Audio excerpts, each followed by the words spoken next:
Spotted in the skies over Baghdad, preparing to attack. Tonight's top stories: alien poop found on Earth. With me now is a Miss Mimi Van Seitler. I just want you boys to see what you're fighting for, that's all. Sarcastic, fighting, caustic, and I never go anywhere without my thesaurus.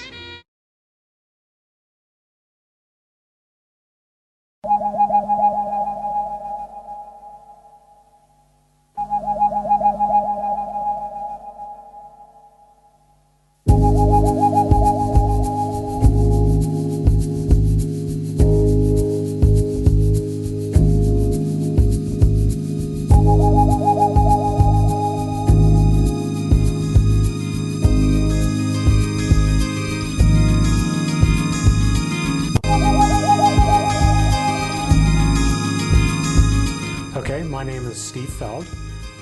I'm 52 years old, and I'm a graduate from Colorado Academy, class of 1973.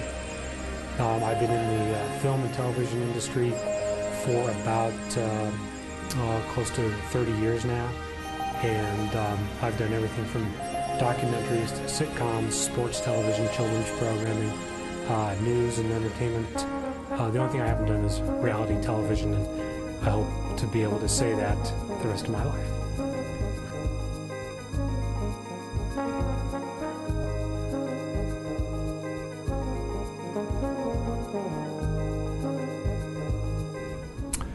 Recently, well, the most recent thing that anybody might have seen is a documentary for Discovery Channel called Raid on the Reactor, which is a documentary about Israel's 1981 raid on Saddam Hussein's nuclear reactor, which bombed it before it went hot and kept Iraq from getting the nuclear bomb then. And it was a secret mission. Nobody really knew any of the details about it, and none of the details were released until 2004. And when the details were released, we were the first ones to go in and interview the pilots and interview the people that were involved in the raid and put together this one-hour documentary about it. As the jets dive at their target, stunned Iraqis stare in disbelief. The insignia on the wings is the Star of David, the symbol of the Israeli Air Force. How could Israel strike from such a great distance without detection?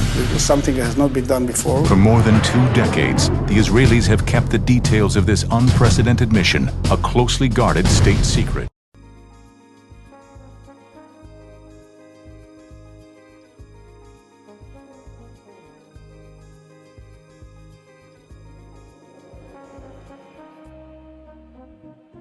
I did a comedy show for ABC back in the early 80s called It Must Be True. And what we did is we took tabloid stories and made news stories out of them.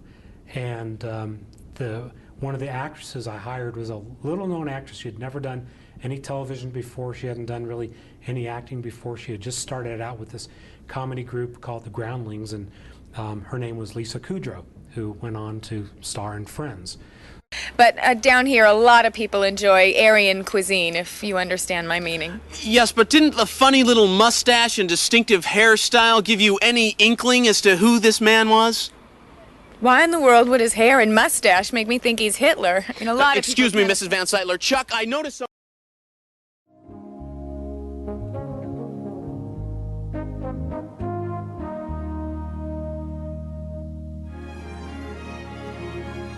What it was a retrospective on Bob Hope, who was a classic entertainer. It was his 100th birthday. He had been in entertainment since he was 9 years old. He had been doing everything from vaudeville, Broadway shows, radio, television, movies. And I think what he was most famous for was he was one of the original entertainers to start entertaining our troops. On radio at NBC, and the producer said, they want you at March Field next year. I said, what's March Field?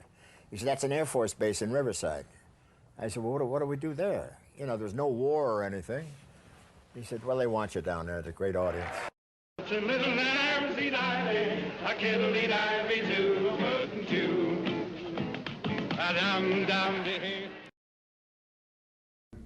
The most important thing is perseverance, is never giving up. It's a very difficult industry to get into, and even more difficult to succeed in, and even more difficult to stay successful. My answer to how you get jobs is perseverance and trying to be better than your competition out there, and trying to offer something that nobody else can offer, and just working hard, and don't be and not to be afraid to do any job that you're asked to do, even though if you think it's beneath you. As long as you get the exposure and the experience, you know, once you're in a position that to be noticed, and you can make the best of that opportunity, and you do, you'll succeed.